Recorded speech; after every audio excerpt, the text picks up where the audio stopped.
Hello there gamers, this is Dutch Chaos here with review number 3. This time it is on one of my all-time favourites, the puzzle platformer Donkey Kong 94 for the original Game Boy. As the title suggests, it got released back in 1994 and is the first Game Boy game to have exclusive content to be made with the Super Game Boy adapter for Super Nintendo. Sorry if I don't remember everything about this game, but there is so much you can do that it's difficult to remember. Now, in Donkey Kong 94, you play as everyone's favourite multi-skilled plumber, Mario, as he chases after Donkey Kong after kidnapping his girlfriend Pauline once again. You start off playing the original 4 arcade levels, but after Mario collapses the construction site under Donkey Kong, he decides not to give up and carry on with the kidnapping. After these levels have finished, Mario has to overcome various different types of levels. The first new type will be the most common, and that is the puzzle level. It consists of Mario having to get a large key to a locked door through various means. This type of level includes enemies which Mario can defeat by throwing objects at, much like the Doki Doki Super Mario Bros. 2. The next type of level is a sub-boss stage. They act out like advanced levels in the arcade game. They can vary from jumping over barrels rolled down stage to dodging items that are sent hurling towards you. In some levels you even fight Donkey Kong Jr. The final type of stage is a boss level, in which you and Donkey Kong battle by throwing barrels back and forth amongst each other. As you can see, Donkey Kong has some new tricks up his sleeve, but so does Mario.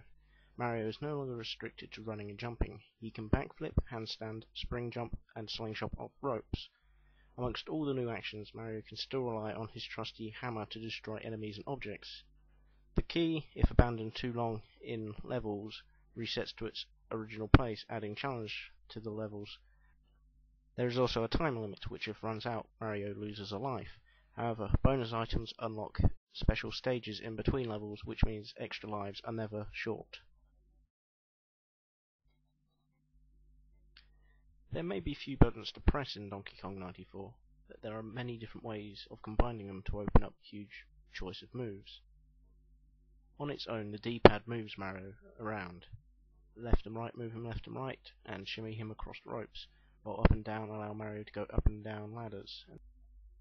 Down on its own allows Mario to duck.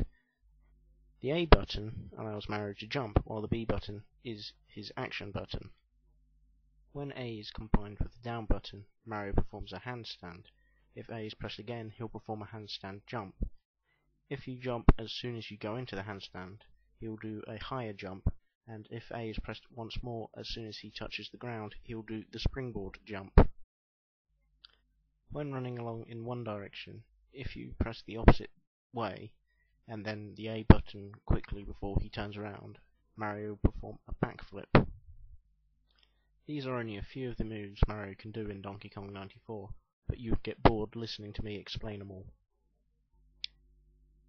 The graphics are pretty good in this game, despite the character models looking pretty average, except Donkey Kong, who looks really good. The level design is really nice. The background design is also pretty amazing. The sound effects of this game managed to give it that original arcade feeling while still having a Mario sound to it. The different pieces of music heard in Donkey Kong 94 give it a feel-good sound. None of it really gets on your nerves either. Donkey Kong 94 is not the actual title for this game. It is actually just called Donkey Kong. However, I have used its pre-release title to clarify it from the original arcade game. Donkey Kong is the 4th title in the Donkey Kong series, following 1981's Donkey Kong, 1982's Donkey Kong Jr., and 1986's Donkey Kong 3.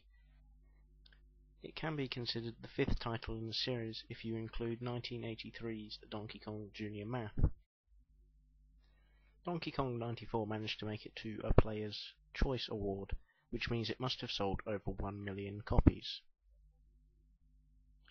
In 2002, it was announced that there was going to be a Donkey Kong 94 remake for the Game Boy Advance called Donkey Kong Plus.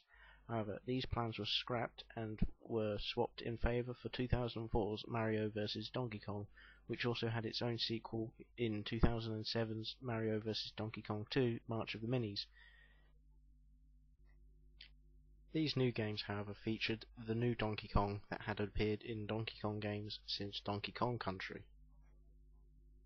Fan speculation believes that the old Donkey Kong is now Cranky Kong, and that the current Donkey Kong is the former Donkey Kong Jr. As mentioned before, this was the first game to receive Super Game Boy enhancements. These included digital speech for Pauline, new music in certain areas, and partial colorization.